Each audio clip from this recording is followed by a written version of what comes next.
Welcome to Strip Cover Lit. I'm the intelligent one. And I'm still just Dalton Gentry. And I'm Adrian Fort as well. We're here with you today for another 6 Things list. Dalton, what are we doing today? This week, we are going to be doing 6 books that we should have read in college. All that junk you made us read. Let's talk about what we actually should have been reading. Yeah.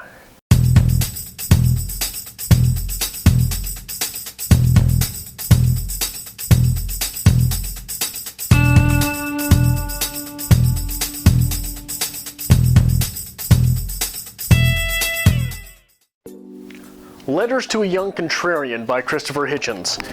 Now, if there's one thing that I like an intellectual to have, it's a touch of the assholish. It's a bit of prictitude. And if there's one thing that I didn't get from any of my schooling, was that you should, as an intellectual, maybe have a few prongs. And if there's anything that Christopher Hitchens did have, it was a barbed tongue. And in typical Christopher Hitchens fashion, he agreed to write a book called Letters to a Young Contrarian, and he spends a great deal of energy in this book arguing that he is not a contrarian. Now, if that doesn't teach you a thing or two about being intellectual, I don't really know what will.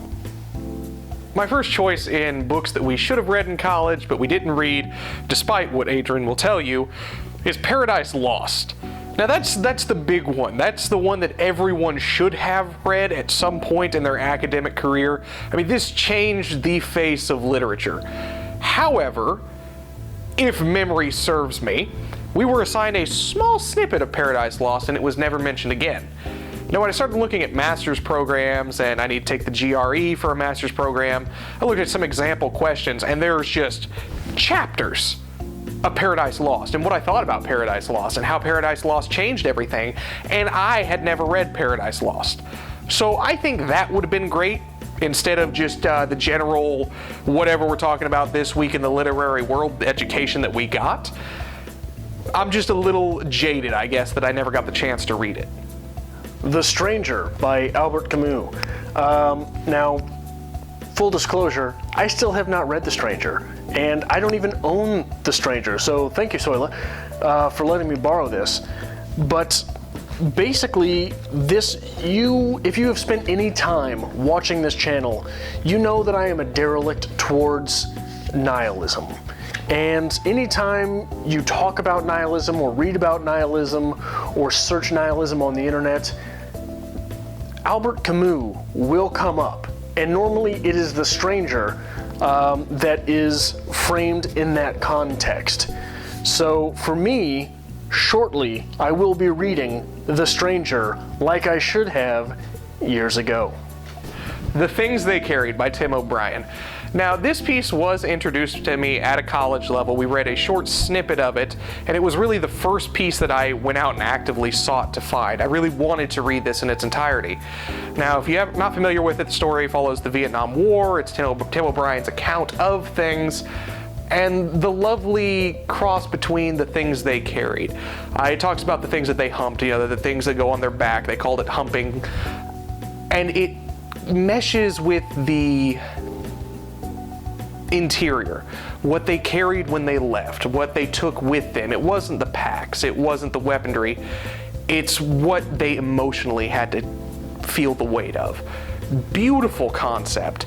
Really wish we could have read more of it at a college level, and just disappointed that we didn't. Snuff by Chuck Palahniuk. Now, this is a bit tongue-in-cheek, if I may say that. I just really would have liked to have had the professor who had the chutzpah to have assigned us a book that is about shooting pornography. Because at that point, in that class, nothing is off bounds.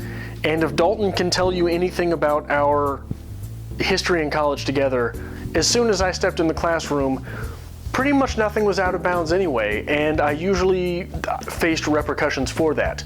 So I would have liked for the air to have been cleared before the semester even started.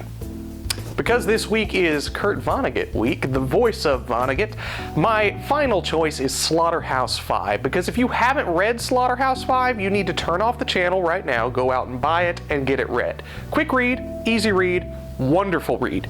This is Vonnegut's big one. This is his account of the fire bombings of Dresden. It's a sci-fi twist on things, and it is just perfect Vonnegut. Now, this is a big one. A lot of classes will teach you this one. This is something that was never mentioned in the 4 years that I spent in college for literature, and that's disappointing. This was one that really changed things for writers. This put Vonnegut on the map, and we never once even mentioned it. You know, Dalton, we were supposed to have read Paradise Lost. We were not, no.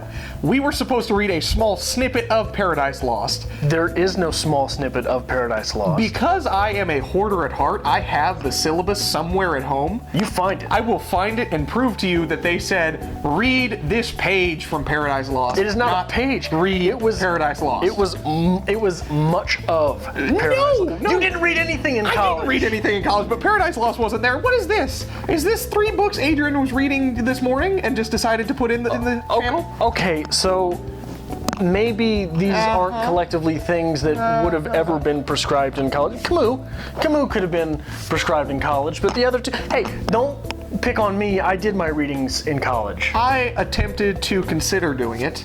And then you hipstered out. I don't know. Yes or no? You I hipstered don't know out. what you're talking about, sir. Yes or no? Thank you for watching Strip Cover Lit. I'm Dalton Gentry. This is Adrian Fort. We'll see you next time. And I am still correct. Thank you for watching. Thank you for watching another episode of Strip Cover Lit. It is part of our goal to bring you literature. Be that from the writer's perspective, the reader's perspective, be it from film, books, poetry, no matter what. That's part of our goal here. The best of literature and writing almost every day of the week. Right. So if you noticed something here that brought value to your writer's life, we'd really appreciate it if you hit that subscribe button. That really is what pushes us. I mean, we wake up every day, we're like, hey, how many people are actually following? How many people are watching? What can we do here? So make sure you're hitting the subscribe button. Join us every week, actually. Monday, we'll start your week off with a 6 list, get you back into your literary week. Tuesday, we'll hit you with our reader's review. Book review, pretty simple, easy, straightforward. We'll go back into another 6 list on Wednesday. Thursday, we do a little bit of something fun. We'll do challenges, we'll do tags, maybe book hauls. Maybe a makeup challenge. A makeup challenge. We'll see what's coming. Friday, we'll hit you with a writer's quote of the week, get you through the weekend, make you think. Saturday, we'll hit a writer's workshop of the same book that we covered in the reader's review.